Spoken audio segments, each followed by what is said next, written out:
My next question for you is, what is an AMM, an automated market maker? Well, I should say that I'm also no finance expert. I mean, as I said, I come from mathematics and computer science more than finance, so this is all relatively new to me as well. But I mean, automated market maker. I mean, I think the first one was Uniswap on Ethereum.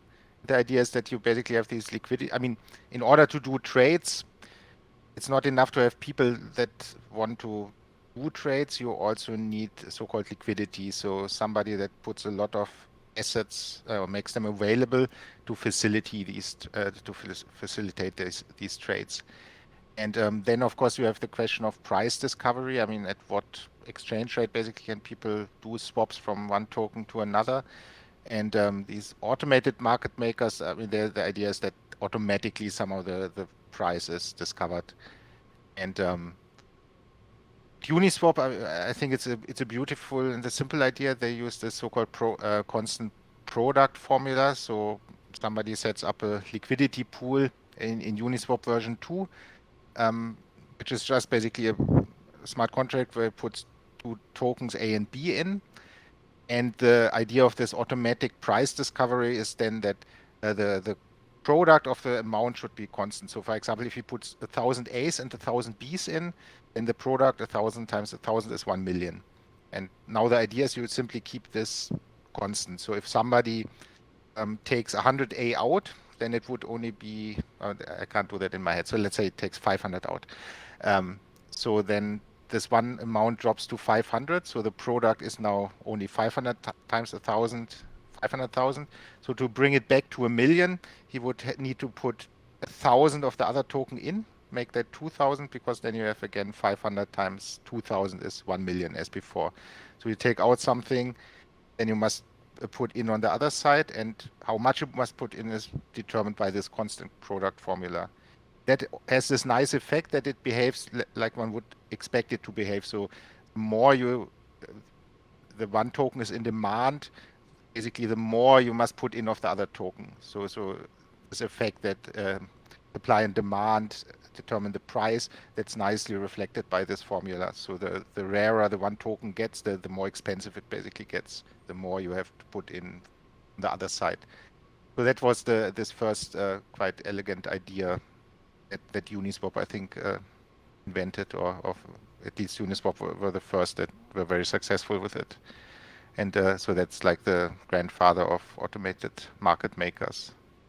This idea Awesome. that nobody has to like explicitly set the price; it's just determined by some mathematics.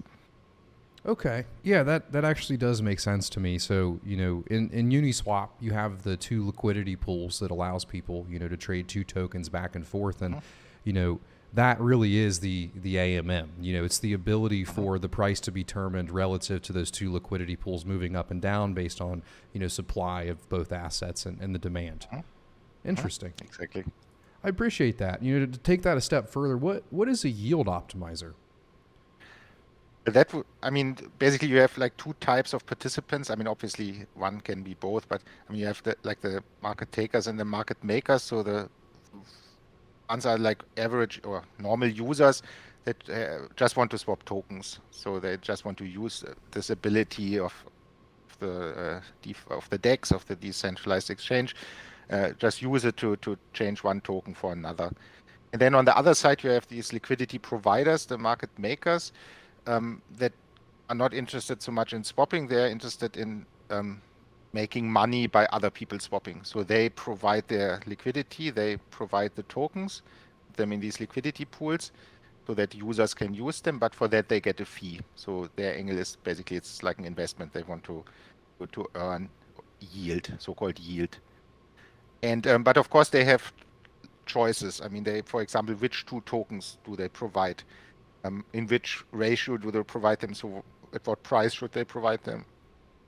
So they have lots of options how to place the liquidity. So somebody has a lot of liquidity available and wants to do this, wants to provide liquidity to a DEX to earn some return. But the question, of course, is how? I mean, what tokens do I buy? What tokens do I put in which pools and so on?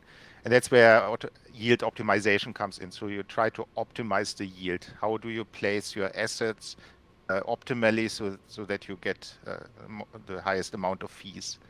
And well, that's basically yield optimization. And if you, of course, you could do that by hand, but if you don't do it by hand, if you use algorithms like artificial intelligence to advise you how to do it or to automatically do it, then we get an automatic yield optimizer. So the idea is basically it's like it's similar to a fund at a bank where somebody wants to invest and he doesn't want to care about the details, which stocks to buy exactly. So he just gives a bunch of money to his bank, and then the bank manages that for him and like buy stocks, sell stocks, and so on.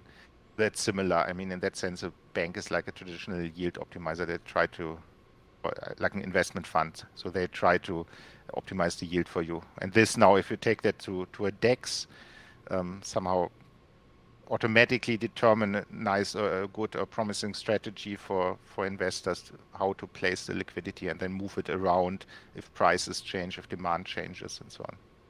Awesome. So does that, do they often optimize for risk as well? Or is it really just for profit?